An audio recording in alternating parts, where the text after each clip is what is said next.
Pessoal, cálculo vetorial divergente de um campo vetorial é o tema dessa aula. Então, nós temos a definição de divergente de um campo vetorial definida da seguinte forma. Seja a função vetorial, aqui, ó, definida. Nós temos aqui a componente x, a componente y e a componente z dessa função, né?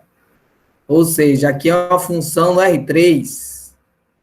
Então, ela vai ter um campo vetorial definido em um determinado domínio. Se existe, e se são contínuas as derivadas dessa função na função 1, essa aqui é a função 1, né? Essa é a 2, essa é a 3.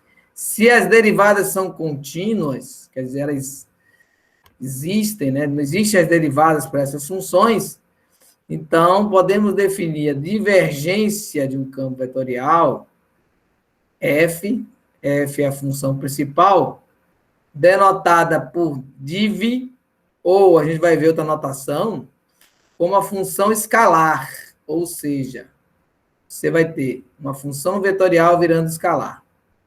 Pronto. É só achar a derivada dessa função na direção x para f1, na direção y para f2 e na direção z para f3. Se eu tenho apenas no R2, não teria esse termo aqui, que seria o z. Então, eu posso escrever esse triângulo de cabeça para baixo como a notação de divergente. Essa letra aqui, esse operador. Então, esse aqui é o operador divergente. Então, por que isso? Porque nós vamos usar o divergente em várias situações. Então, não vamos escrever usar a abreviação DIV. Vamos usar esse operador. Então, aqui também a forma de representar as derivadas, né? A derivada no vetor I, no vetor J e no vetor K. Né? Essas derivadas em relação às suas correspondentes funções. Então, é uma das formas de representar. Quando usamos essa simbologia, entendemos que o produto, a derivada parcial em F1, representa a derivada de F1 em relação a x, por exemplo, e sucessivamente em relação a y e na relação de y, né, também, e na relação de z. Então, aqui é uma forma também de mostrar o operador. Só que aqui fica claro quem é o operador, né? O operador, né, é esse aqui. Então, posso até reescrever quem é o operador. Vai ser o quê? A derivada em x de i mais a derivada em y mais a derivada em z. E aí os vetores unitários estão aqui indicados.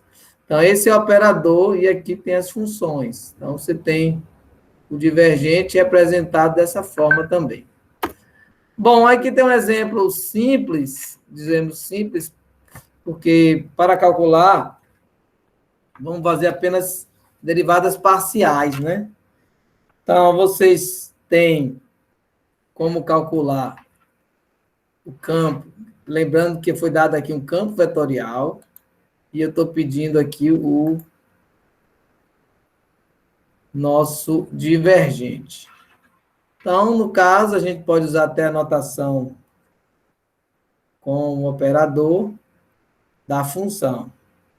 Então, nós vamos fazer as derivadas parciais, né? De 2x à quarta em relação a x. Essa aqui é a primeira. né? Está na direção I. A segunda, na direção Y, né? Mais a terceira derivada aqui, x, y, z, é a função 3, na direção. Então, aqui seria o F1, F2, F3. Aqui é para I, para J e para K. Então, essas derivadas parciais são fáceis de encontrar, né? 2x à quarta em relação a x, ó, só 8x ao cubo. Então, vamos gerar esse escalar aqui, essa função escalar. Não mais vetorial. O divergente vai me dar uma função escalar. É a derivada de e elevado a xy em relação a y. Aí tem que usar a regra da cadeia, né? E elevado a xy, a derivada dela é ela mesma, vezes a derivada de x vezes y, em y ainda. Estou em y. Então, eu posso colocar, já já a gente termina. Aqui, a derivada de x, y, z em z. Então, x e y são constantes. Então, a derivada de z é 1 em relação a ela mesma. Então, fica x, y. Fechando aqui, nós vamos ter só que terminar aquela derivada aqui da regra da cadeia. Né? Que e elevado a xy vezes a derivada de xy em relação a y. Eu poderia ter escrito aqui também, ó. Em vez de usar a linha, eu escreveria a derivada em y. E apagaria essa linha aqui. É outra forma de representar, né? A gente poderia apagar essa linha aqui para representar essa questão.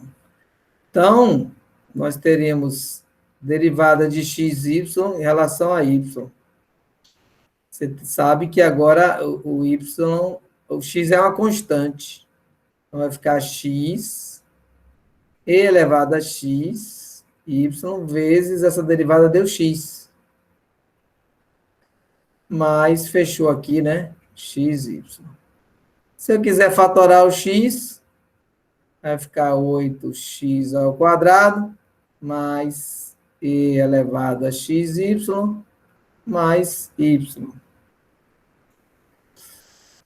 Então, mas aqui já estaria completo o nosso cálculo divergente. A propriedade que nós podemos destacar, né? As duas aqui são duas propriedades e são que o divergente da soma é a soma dos divergentes, né? E que o divergente de um escalar por uma função é o escalar vezes o divergente da função, mais o gradiente é outro conceito, de H vezes a função. H aqui, no caso, é o escalar, né? O escalar, em termos de função escalar, né? A função escalar. Então, não é exatamente um número, mas sempre uma função. Então, nós temos essas duas propriedades. Voltando para essa questão, nós temos como fazer em alguns softwares. Então, tem aqui um para a gente ver, que é o Wolfram Alpha. Já está aqui na página, ó. Você pode buscar aí em alguma ferramenta de busca. E aqui você coloca esse comando. No caso aqui, essa página, vou reiniciar ela. Ela veio já com um modelo padrão aqui. Eu coloquei para o componente x, 2x à quarta, como nós fizemos. Segundo componente, e elevado a xy, e o terceiro, xyz. Pedi para ele computar aqui, ele já mostra aqui o cálculo, ó, divergente de 2x à quarta, e elevado a xy, xyz. Ou ele usa a notação, né, do operador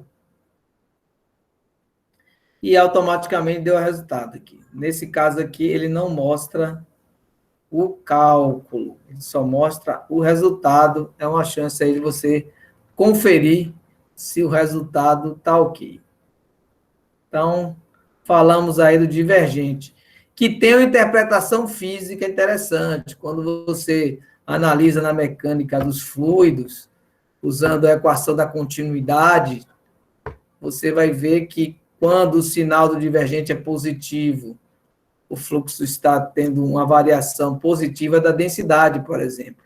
Então, tem várias aplicações o nosso divergente de uma função vetorial. Lembrando aqui que é uma função vetorial, ela aqui no R2, ela tem essa característica, né, de estar, vamos dizer assim, um campo de vetores, modelado por funções vetoriais. Ok?